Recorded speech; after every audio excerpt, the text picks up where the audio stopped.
What's going on, guys? Welcome to episode 8. The SR20 is almost making its way into the truck. However, we got to take it a couple steps at a time. So this episode, we're going to be doing the transmission configuration. However, I feel really good about it. Beautiful day out, birds chirping. My birthday was this past Monday. So yeah, let's just get straight into it. All right, so first things first, we're going to clean up this KA transmission because nobody likes working with a dirty tranny. So we're going to go from something like this to something like this without the use of paints. If you want to know how I do that, check out this video right here. It'll be linked down in the description. I don't want to make this video like 2.5 hours long because that would kind of suck. So if I've made videos in the past, I'll just reference them. That way it saves some time and we can move along. So yeah, go check that out. And just like that, the transmission's clean. You gotta love studio magic.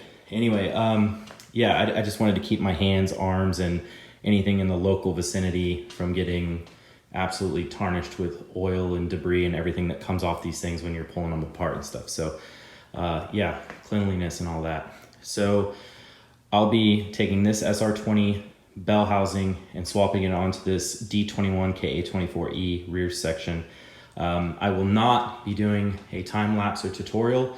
The reason being is that I already made a really good, at least in my opinion, tutorial on how to swap SR bell housings onto KA tail sections. So check out that video. It's linked in the description as well.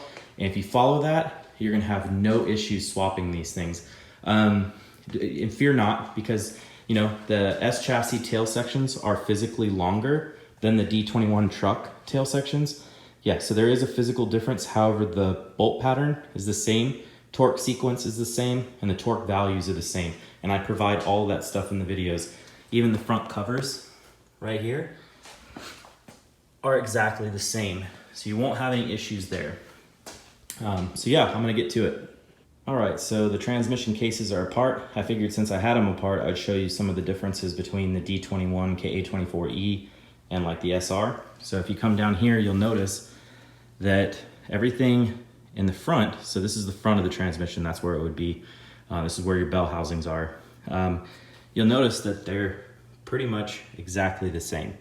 There's no real difference in them at all. The selector forks are in the same place. The gears are the same size. Everything's pretty much the same. There might be some differences in teeth count, but for the most part, they're the same exact transmissions from the divider plate forward. And in the rear, pretty much the same exact thing, except this worm gear for the VSS, it's the speed sensor, that's right here, versus the SR and 240 KAs. It's back there. The output shaft is obviously considerably shorter on the D21, as well as the gear selection rod right here. So this is the rod that actually turns, and it's in neutral right now, but this locates your gears and stuff like that with the lever in there. And over here, we have the robust CD009 transmission. That's actually gonna be making its way into the truck later. I have the adapter kit over there. I just need the shifter for this and the drive shaft and you know, just the time to do this. But the bell housing's already been milled, so the hard part's done. I just need to get that situated, but I'll do that later. I'm not worried about that. I just want to get the bell housing on this one, and I wanted to try something. So the reason I have the case halves off is I want to try something new. You don't have to take it this far to swap your stuff over. You could just swap the front section. The reason I have it apart like this is because I'm going to try to run a short throw shifter this style on the D21 rear section. Nobody really runs that, and there's a reason, because you need this rear piece right here. So this is the SR rear selection bracket, and then this is the D21 KA. And you'll notice right off the bat that the D21 is considerably shorter than the SR. You can see how it doesn't line up. That's why when people go to get short throw shifters for their D21s and they think that like an SR or KA one will bolt up like a 240 KA, the reason why it won't is because even though this cover plate bolts up exactly in the same location with the exception of one bolt, the problem is that the shifter sits too far back on this one. I'll show what I mean. Here's the cover plate right here for the D21, and you'll notice right away that the D21 sits a lot further forward than the KA SR, out of an S chassis. So yeah, anyway, I'm gonna swap those arms and see if I can't adapt this to the D21 rear section. Because check this out. This is the D21, obviously, so you know that fits. But look, even if you put it on here, well, some of the RTV's in the way, but all the bolt holes line up.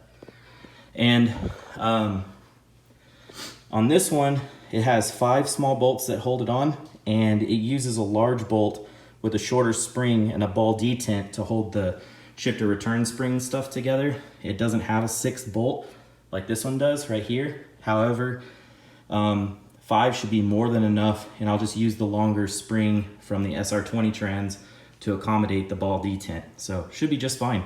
Honestly, I think it'll work, and if it does, that'll be pretty cool, because yeah, I don't really like the other style shifter. So, but anyways, I'm gonna get everything put back together and show you what it looks like.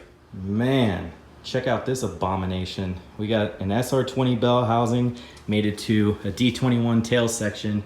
I was able to swap those components around inside here to get the SR20 short throw shifter to work. Got 1st, 2nd, 3rd, 4th, you got 5th over here, you got reverse, back to neutral.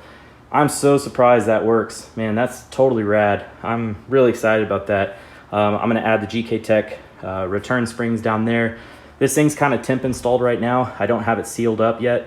I just wanted to do a proof of concept, see if that was actually gonna work. I'm waiting on the rear seal, the front cover seal, and the front cover gasket to show up from Nissan. When those do, I'll seal up the transmission and get this thing all tightened up. So yeah, this is the configuration, guys. This is how it's gonna be mated to the SR and how it's gonna go in the truck. So yeah.